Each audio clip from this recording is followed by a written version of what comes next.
গত 4-5 দিন আগে সম্ভবত গত বুধবারে ডেনমার্কের কোপেনহেগেনে একটা প্রোগ্রামে এক ভাই প্রশ্ন দেখে বুঝলাম যে নাস্তিক ভাইটা 10-15টা প্রশ্ন করেছেন। এদিকে আমার ফ্লাইটের টাইম কাছায় গেছে, আমি ওই প্রশ্নগুলো টাচই করতে পারি না, খুব দুঃখ রয়ে গেছে আমার মনে। এই সবগুলো প্রশ্নের গোড়া এক জায়গায়, সেটা হলো যে নিজের বিবেক দিয়ে আল্লাহকে বোঝার চেষ্টা করা। আল্লামা ইকবালের নাম আপনারা শুনেছেন, ভারতবর্ষের একজন বড় কবি ছিলেন। আল্লামা ইকবাল বলেছেন, জু সমঝ মে আ গই ও ফির খুদা কিউ কর হুয়া। যাকে আপনার বিবেক দিয়ে ক্যাপচার করে ফেলতে পেরেছেন, আয়ত্ত করে ফেলতে পেরেছেন, সে আবার আল্লাহ হলো কিভাবে? আমাদের কোনো মুসলিম ভাইয়ের মনে প্রশ্ন জাগতে পারে যে অন্য ধর্মাবলম্বীরা আল্লাহর প্রতি ঈমান না আনার কারণে সে জাহান্নামে যাবে কেন? সে তো অনেক ভালো কাজ করেছে। অনেকে প্রশ্ন করে, বিদ্যুৎ যে আবিষ্কার করেছে, তার আবিষ্কৃত বিদ্যুতের লাইট দিয়ে কোরআন পড়ে আপনি জান্নাতে যাবেন, আর সে বেঈমান হওয়ার কারণে জান্নাতে যাবে না, কেমন কথা? অনেকে প্রশ্ন করেন না? অনেকে প্রশ্ন করেন। এই টাইপের আরো অনেক প্রশ্ন আছে, আমি আর উদাহরণে যাচ্ছি না, একটা দিয়ে আপনারা আশা করি বুঝতে পেরেছেন। খুব ইন্টারেস্টিং প্রশ্ন কিন্তু। যার বিদ্যুতের আলো দিয়ে কোরআন পড়ে পড়ে আপনি জান্নাতে যাবেন, সেই বিদ্যুতের আবিষ্কারক তিনি শুধু মুসলিম না হওয়ার কারণে জান্নাতে যাবেন না, কেমন যৌক্তিক কথা? আপনারা অনেক সময় দেখবেন সোশ্যাল মিডিয়াতে কোনো অমুসলিম খেলোয়াড় মারা গেছে বা অমুসলিম কোনো বড় স্টার তারকা মারা গেছে, তো লেখা হয় RIP, রেস্ট ইন পিচ। এটা লিখলেও হুজুররা বাগড়া বাঁধে। হুজুরদের জ্বালায় আসলে কোথাও থাকার উপায় নেই। তো RIP লেখছে পোলাপান, সেখানে হুজুররা বলে না, জায়েজ নাই, একজন অমুসলিম, তাকে কেন আপনি রেস্ট ইন পিচ বা জান্নাতে আরামে ঘুমাও এটা বলতে পারেন? এই যে প্রশ্নটা, এই প্রশ্নটার অনেক টেকনিক্যাল উত্তর দেওয়া যায়। আমি একটা সংক্ষেপে খুব সহজ উত্তর দিই। আমি খুব সাদামাঠা মানুষ, একজন টিপিক্যাল হুজুর, আপনারা সব শিক্ষিত মানুষ। দেখেন, বিদ্যুৎ যিনি আবিষ্কার করেছেন, বা আপনি যে অমুসলিমের কথা বলছেন, যিনি ব্যক্তিগতভাবে অনেক ভালো মানুষ, অনেক কিছু, বাট ইমানটা নাই, অন্য ধর্মাবলম্বী কোনো মানুষ, তাকে জীবদ্দশা যদি আপনি বলতেন, ভাই চলেন জান্নাতে যাই, তিনি কিভাবে নিতেন এই কথাটাকে? আমি কি বোঝাতে পারি নাই আপনাদের? একজন অন্য ধর্মাবলম্বী, ধরেন একজন খেলোয়াড়ের নাম বলেন মুসলিম, মেসি, আপনি তো যায় বলেন, মেসি ভাই চলো এসব বাদশা দিয়ে চলো জান্নাতে যাই, আপনার এই কথাটা কি সে ভালোভাবে নিবে? নিবে? জীবদ্দশায় যে সমস্ত অমুসলিমেরা, তাদের জীবনে ভালো মন্দ যাই থাকুক না থাকুক, সে আলাপ সাইডে রেখে আসুন আমরা বাস্তবিক আলাপে আসি। একজন অন্য ধর্মাবলম্বী মানুষ, তাকে আপনি যদি বলতেন, চার জীবদ্দশা বিদ্যুতের আবিষ্কারককেই যদি আপনি পাইতেন এবং তাকে যদি আপনি বলতেন যে ভাই এসব বিদ্যুৎ বানানো ছাড়ে চলো জান্নাতে চলো, সে কি আপনার এই আহ্বানকে পজিটিভলি নিতেন? অন্য কোনো ধর্মের মানুষকে যদি আপনি বলতেন যে ভাই জান্নাতে চলো, সে জান্নাত বিশ্বাসিত করে না। আপনি জান্নাতে যাওয়ার আহ্বান করলেও এটাকে সে ডিনাই করত। তো জীবদ্দশায় যে লোক জান্নাতে যেতে চাইতো না, মরার পরে আপনি তাকে টেনে যদি জান্নাতে নিতে চান, এটা কি তার প্রতি সুবিচার হবে না অবিচার হবে? আমি কি বোঝাতে পেরেছি? মারার পরে এখন আপনি বলতেছেন RIP, রেস্ট ইন পিচ। ওয়ারেস সে জীবদ্দশায় তাকে আপনি জাহাজের শেকল দিয়ে বেঁধে টেনেও জান্নাতে নিতে পারতেন না। সে বলতো অসম্ভব, কি বলো তুমি, পাগল নাকি, আমি মুসলমান নাকি, কিসের জান্নাত, আমি যাব না। যে জীবদ্দশায় জান্নাতে তাকে টেনে নেওয়া যাইতো না, মরার পর আপনি বলতেছেন হ্যাঁ অমুসলিম হয়েছে, তাতে কি হয়েছে, তার তো অনেক ভালো কাজ আছে, তাহলে কেন সে জান্নাতে যাবে না? এটা কেমন অবিচার? আপনার এই চাওয়াটাই তো অবিচার, আপনার এই চাওয়াটাই তো অযৌক্তিক। ভাইরা আমার, আমরা আল্লাহ সুবহানাহু ওয়া তাআলাকে আমাদের মতো করে ভাবি। আমরা চিন্তা করি একটা মানুষের সব ঠিক আছে, শুধু ঈমানটা একটু নাই, শুধু ঈমানটা নেই, আর সব ঠিক আছে। শুধু ঠিক আছে না, আমাদের মুসলমানদের চাইতে অনেক বেশি ডিসিপ্লিন মেনটেন করে, অনেক মাশাআল্লাহ তাদের আচার আচরণ সুন্দর, পারতপক্ষে কোনো পশুকে কষ্ট দেয় না, যদিও মুসলমানকে বোমা মারে, অনেক ভালো ভালো গুণ আছে। এত ভালো একটা মানুষ, এরা জান্নাতে যাবে না, কেমন কথা হলো? সবই আছে, শুধু ঈমানটা নেই। ব্যাপারটা কেমন হয়েছে? ধরুন এই যে মোবাইল ব্যাংকিং, নগদ, বিকাশ, সেটা এম ক্যাশ, অনেকগুলো আছে। মোবাইল ব্যাংকিং বা এই যে ডিজিটাল পৃথিবীতে যে অ্যাকাউন্ট নম্বর, এই টেকনোলজি সম্পর্কে কোনো ধারণা নাই। আফ্রিকার জঙ্গল থেকে একটা মানুষকে আপনি তুলে আনলেন, যেই লোকটা, বা আফ্রিকার জঙ্গল যাওয়া লাগবে না, আমাদের দেশে এখনো অনেক মানুষ এমন থাকতে পারে, কোনো গ্রামে গঞ্জের চিপা চাপায় এমন কোনো মুরব্বী বৃদ্ধ মানুষ থাকতে পারে যে এগুলো কিছু বুঝেন না, যে নাম্বারগুলা ভ্যালু কি। এরকম কোনো মানুষের সামনে ধরুন দুটা লোক ঝগড়া করছে তাদের পাওনা টাকা নিয়ে, একজন পাওনাদার আর একজন দেনাদার।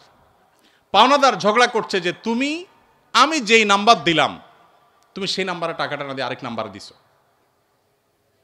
তুমি এত বড় একটা ভুল করলা, টাকাটা আমি পাইলাম না, আমার দরকার ছিল, তোমার সাথে কমিটমেন্ট ছিল, তুমি দিবা, কেন দিলা না? এটা নিয়ে তিনি খুব ঝামেলা করছেন। আর ওই বেচারা বলতেছে, ভাই সবই ঠিক আছে, শুধু একটা ডিজিট ভুল হয়েছিল, জাস্ট একটা ডিজিট, টাকা তো আমি ভাই পুরাটাই দিছি, 10,000 10,000-এ দিছি, একটা ডিজিট ভুল হয়েছে, এত চিল্লাচিল্লির কি আছে ভাই? আরেক ভদ্রলোক তিনিও দেনাদার, তিনি 10,000-এর জায়গায় মাত্র 2,000 দিয়েছেন, তিনিও 10,000 দেনা ছিলেন। তার ব্যাপারে সে এতটা রাগারাগি করছে না, বলছে ভাই 2,000 দিছো, তাও তো দিছো, আমার অ্যাকাউন্টে আসছে ঠিক মতো, ভালো, আর বাকিটা দিয়ে দিও টাইম মতো, ঠিক আছে। এখন ওই যে বৃদ্ধ চাচা, যে এই টেকনোলজি সম্পর্কে কোনো ধারণা নাই, সে চাচা এসে এখন বলতেছে, ভাই একটা লোক 2,000 দিল, তুমি খুশি হয়ে গেলা, আর এই বেচারা 10,000 দিল, 10,000 দিছে, পুরাটাই দিছে, লাগলে আরো 2,000 হয়তো বাড়াইয়াও দিছে, শুধু একটা ডিজিটের ভুলের কারণে এত চেতাচেতির কি আছে? এই চাচাকে কেউ বুঝাইতে পারবে? কেন বুঝাইতে পারবে না? কারণ এই টেকনোলজিটা তার জানা নাই। ভাইরা আমার, আমাদের অনেক বন্ধু আছেন যারা আল্লাহর অনেক বিধানকে, শরিয়ার অনেক বিধানকে, কোরআনের অনেক নির্দেশকে তাদের লজিক দিয়ে তারা বিচার করে। এটা তো ইলজিক্যাল, এটা তো অযৌক্তিক। আরে ভাই, আরবিতে একটা প্রবাদ আছে, আল ইনসানু আদা উল্লিমা জাহিলু, মানুষের কাছে যে বিষয়ে অজানা থাকে সেটা তার কাছে শত্রু মনে হয়। আপনি যে টেকনোলজি জানবেন না সেটা আপনার কাছে ইলজিক্যাল মনে হবে। বিদ্যুৎ আবিষ্কার হয়েছে আজ থেকে কত বছর আগে? কত বছর আগে? যতশো বছর আগেই হোক, ধরেন 500 বছর আগের পৃথিবীর কোনো মানুষ, বিদ্যুৎ আবিষ্কার হওয়ার আগের পৃথিবীর কোনো মানুষ, তাকে যদি বলা হতো যে এখানে ওয়ালে একটা সুইচ আছে, এখানে টিপ দিলে ওই 20 হাত দূরে ফ্যান ঘোরা শুরু করবে, এটা যদি বলা হতো, তার কাছে এই কথাটা কি লজিক্যাল হতো না ইলজিক্যাল হতো? লজিক্যাল হতো। সে বলতো হাস্যকর, তাই না? ফেসবুকীয় ভাষায় সে বলতো কি, জাস্ট হাস্যকর। টিপ দিবা এখানে ওয়ালে, ফ্যান ঘুরবে 20 হাত দূরে, কিভাবে সম্ভব?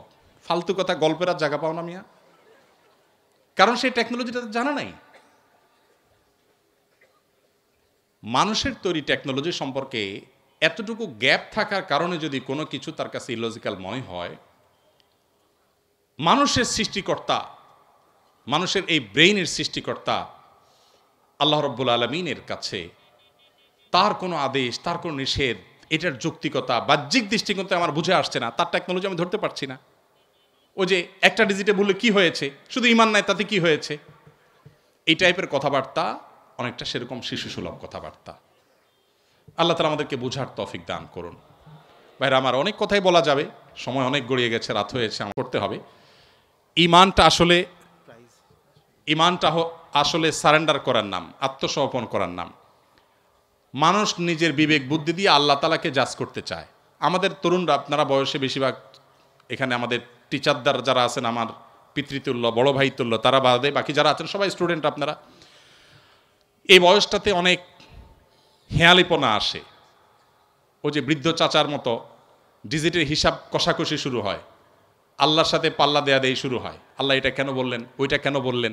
ভাই, আল্লাহ রাব্বুল আলামিন কেউ যদি অমুসলিমের ঘরে জন্ম নেয়, আল্লাহ তাআলাকে যদি সুস্থ বিবেক বুদ্ধি দিয়ে থাকেন, তিনি অসুস্থ না হন মানসিকভাবে, শুধুমাত্র তার কাছে এই জিজ্ঞাসা থাকবে তার বিবেক তার সৃষ্টিকর্তার পথে তারে পথ নির্দেশ করেছে কি করে নেই।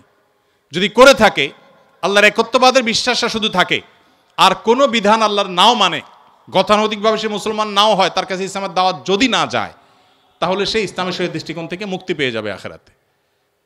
আল্লাহ তাআলা কারোর প্রতি জুলুম করবেন না, কারোর প্রতি জুলুম করবেন না। এই টাইপের অনেক প্রশ্ন আছে। গত 4-5 দিন আগে, সম্ভবত গত বুধবারে, ডেনমার্কের কোপেনহেগেনে একটা প্রোগ্রামে এক ভাই, প্রশ্ন দেখে বুঝলাম যে নাস্তিক ভাইটা 10-15টা প্রশ্ন করেছেন। এদিকে আমার ফ্লাইটের টাইম কাছাই গেছে, আমি ওই প্রশ্নগুলো টাচই করতে পারি না, খুব দুঃখ রয়ে গেছে আমার মনে। এই সবগুলো প্রশ্নের গোড়া এক জায়গায়, সেটা হলো যে নিজের বিবেক দিয়ে আল্লাহকে বোঝার চেষ্টা করা। আল্লামা ইকবালের নাম আপনারা শুনেছেন, ভারতবর্ষের একজন বড় কবি ছিলেন। আল্লামা ইকবাল বলেছেন, জু সমঝ মে আ গই ও ফির খুদা কিউ কর হুয়া। যাকে আপনার বিবেক দিয়ে ক্যাপচার করে ফেলতে পেরেছেন, আয়ত্ত করে ফেলতে পেরেছেন, সে আবার আল্লাহ হলো কিভাবে? আল্লাহ তো সে অসীম সত্তার নাম, যে অসীম সত্তাকে আপনার আমার বিবেক দিয়ে, আমার বুদ্ধি দিয়ে তার সকল আদেশ নিষেধের, সকল তত্ত্বের যৌক্তিকতা আমরা ধরতে পারবো না। এটাই তো আল্লাহর অসীমত্বের পরিচয়। একজন অধীনস্থ যদি একজন মালিকের সকল কাজের, সকল পলিসির যৌক্তিকতা তার মাথায় না ধরে, হতে পারে না। কোম্পানির মালিক আর কোম্পানির একজন ড্রাইভার। এখানে আমার বড় ভাই ডাক্তার মহিউদ্দিন ভাই আছেন, এত বড় প্রতিষ্ঠানের মালিক, এতগুলো মেডিকেল কলেজ, এতগুলো মানুষ তার কাজ করে। এখন উনি যদি ওনার একজন সাধারণ কর্মচারীকে বলেন এই জিনিসটা অমুক জায়গা দিয়ে আসো, ওইটা অমুক জায়গায় নিয়ে আসো, সে যদি বলে স্যার কেন করব? যদি বলে যে অমুক রেটে দিয়ে আসো, স্যার কেন দিয়ে আসবো? কথায় কথা যদি সে স্যার কেন বলে, তাহলে এই মায়ের খাওয়ার উপযুক্ত হবে কি হবে না? কেন মায়ের খাওয়া উপযুক্ত হবে বলেন তো? আরে মিয়া, আমার সব কেন যদি তুমি বুঝে যাইতা, তাহলে তুমি তো ডাক্তার মহিউদ্দিন হয়ে যেতা, তাহলে তুমি তো আকিজ গ্রুপের চেয়ারম্যান হয়ে যেতা, তাহলে তুমি তো শত শত হাজার হাজার কোটি টাকা বিজনেস করতে পারতা। আমার সব কিছুর যৌক্তিকতা তোমার বুঝে আসবে না। তুমি আমার জায়গায় আসতে বহু সময় লাগবে, আমার এই বয়স পার হয়েছে এগুলো বুঝতে বুঝতে। এটা যদি হয় একজন মানুষের তফাৎ, সেখানে সৃষ্টি হয়ে আল্লাহর সমস্ত আদেশ আমার বুঝতে হবে, আমার বুঝে আসে নাই, তাহলে আমি কেন মানবো? এটা সবচেয়ে হাস্যকর। আল্লাহ তাআলা আমাদেরকে আল্লাহর প্রতি পরিপূর্ণ ঈমান আনার তৌফিক দান করুন। কিয়ামতের আগে এক এক ঝড়ে কত মানুষ বেঈমান হয়ে যাবে, নবী সাল্লাল্লাহু আলাইহি সাল্লাম বলেছেন। ভাইরা আমার, আপনারা দেশের কর্ণধার, আপনারা আমাদের আগামীর ভবিষ্যৎ। আমি আবারও আপনাদেরকে বলবো, প্লিজ, ওয়াজ নির্ভর ধর্ম পালন নয়, কোরআন এবং হাদিস থেকে জ্ঞান অর্জন করুন। শুধুমাত্র মুখস্থ বাণী নয়, শুধুমাত্র মোটিভেশন বা অনুপ্রেরণামূলক বক্তব্য নয়, কোরআন এবং হাদিসের পাতা খুলুন।